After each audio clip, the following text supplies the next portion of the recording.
Alex, forgive me, I dragged you all the way down to the Georgian Garden on the gravel walk, thinking that was the Georgian Garden you were referring to, but no, it's here at number 1. Explain what's happening later this year. Well, yeah, we're later on this year, in September, we're going to be installing what we've called a contemporary Georgian garden in this courtyard at the front of number 1 Royal Crescent. Courtyard, of course, would have been called the area. But we thought it might be quite nice just to introduce a bit of planting, a bit of greenery to make it feel like a bit of a more inviting area. Yeah, I must say, the height of summer, it gets quite warm down here, doesn't it? It does. So the front face of number 1 Royal Crescent faces south, so it does get really hot. So 40, 45 degrees in the summer, and of course freezing cold in the winter. So we need something to break up that summer sun a bit.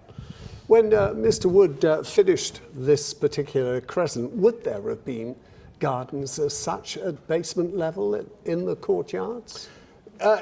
Probably not. There would have been a few gardens around Bath, but actually it wasn't particularly common in Bath for Georgian buildings to have gardens installed in the courtyards, mainly because, like number 1, many places were let for the season, so they were not used all of the time. But in London, Georgian London, it was much more common to find gardens in these courtyard areas. So we're not recreating a genuine Georgian experience, but we are installing a garden inspired by Georgian planting. Does all of this mean you're going to have to take on a gardener to look after it? Well, we may well need to take on a gardener. We already have some volunteers who do some gardening at one of some of our other places. But hopefully it'll be relatively low maintenance. I mean, the planting scheme itself has been selected from a unique book which we inherited in 2022 called Flora Bathoniensis.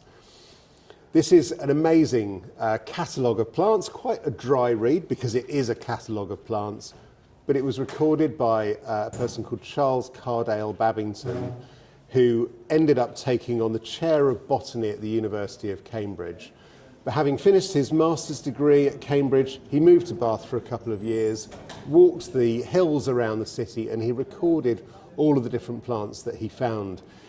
Somewhere in the region of 600 or 700 plants that he recorded.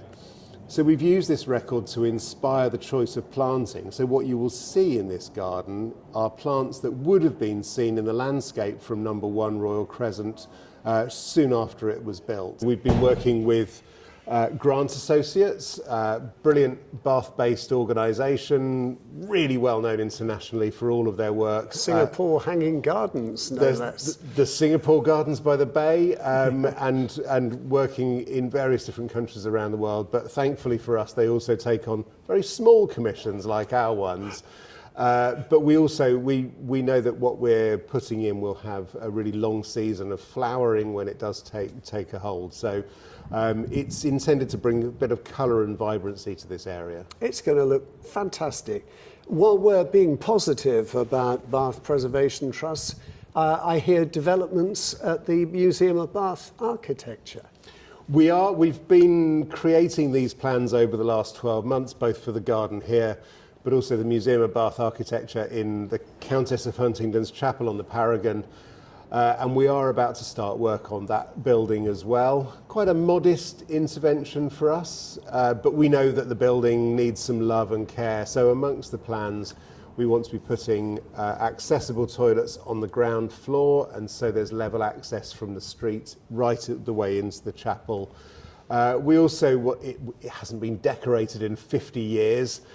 You would think it's quite a simple thing, but that involves scaffolding on the inside and all sorts of extra work. So the building is closed. It has been for a couple of years to the public, and it will be for the next year. So we'll be redecorating, undertaking these works and making it feel like an altogether more exciting and hospitable place. Back in the public fold 2027? Absolutely, we're expecting to open in the spring 2027, although with build projects you can never quite fingers crossed say when that will happen. Yeah, fingers crossed for it. And it will be reopened. It will still be a museum, but we're also hoping to get some interesting exhibitions and interventions there as well. So.